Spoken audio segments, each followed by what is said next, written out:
Hey all, Alex here from Music Hub, your home of the Music Deep Dive. And today we'll be doing a review of the 1841 novel by Charles Dickens, The Old Curiosity Shop. The fourth novel written by Charles Dickens, The Old Curiosity Shop, was written by Dickens as part of a serial publication called Master Humphrey's Clock.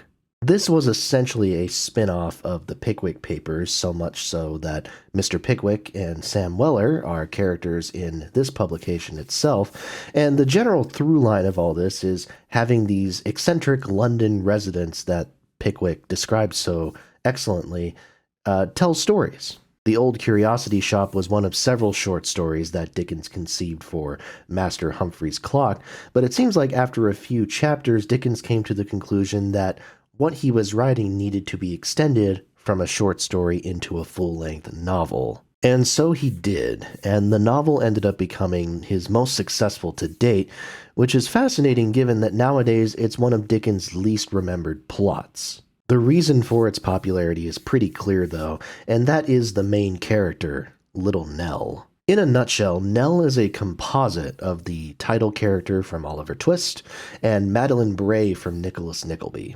She's an innocent and pure soul who has been greatly wronged by society. Not a faceless society either, but by essentially every single person who is immediately in her life, including her grandfather, who basically forces her to relocate so he can avoid paying his gambling debts. Nell's character was highly inspired by Dickens' sister-in-law, Mary Hogarth, who died at the age of 17 in 1837. And Dickens treats the character of Nell with a sense of solemnity and adoration, I suppose.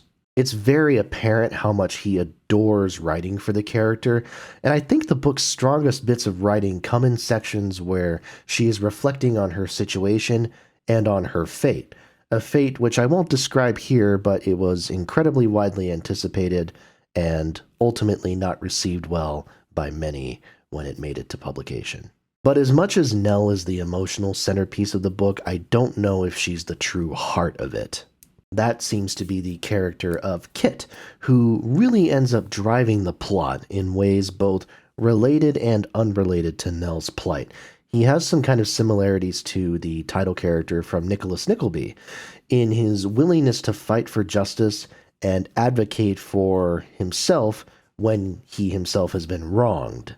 I love that, and I really like his character, but now, see, we're kind of in an interesting place where it almost feels like Dickens focuses on Kit out of necessity, because the writer's gut instinct is to turn the narrative back to his favorite character, Nell, and her grandfather. The Kit scenes have a sense of motion in them, but the Nell ones feel a bit more scattered and episodic, just tallying off incidents where she has to escape an undesirable situation and just kind of drag Grandpa off with her. At some point, you would kind of think that the impression has been made and that maybe something more interesting could be said about the situation or about the characters.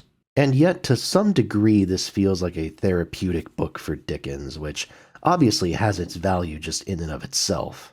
There's plenty of other things to like here as well.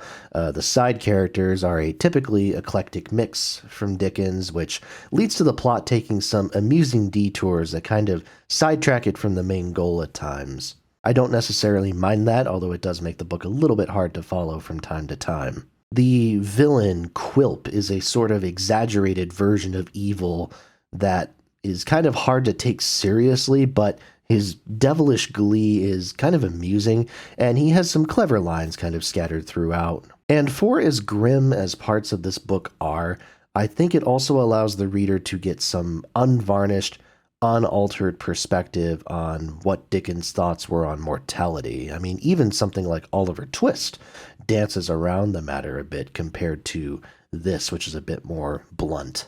I mean, the scenes of Nell in these graveyards ruminating and watching this other child talk about his brother's tombstone, and the child says it's not a grave, it's his garden. I mean, that's really heavy stuff, but it's really beautifully written too. Some of Dickens' best writing, some of my favorite writing of his at least, to this point. My thoughts on The Old Curiosity Shop are somewhat mixed, and I think the plot itself is more unfocused than his previous two novels, which probably contributes to why it fell out of popularity after its initial run. But ultimately, you're still getting good Dickens material that is as revealing of the man's humanity as anything that he wrote before this. And as I said, there's a lot of value in that. Heads up, though, you might get a bit misty towards the end, so have a tissue or two handy. And that's it. I really hope you enjoyed this video. Please make sure to like, comment, and subscribe. As always, more reviews are to come. Tell a friend as well. Thank you so much for watching, and I'll see you next time right here at your home of the Music Deep Dive.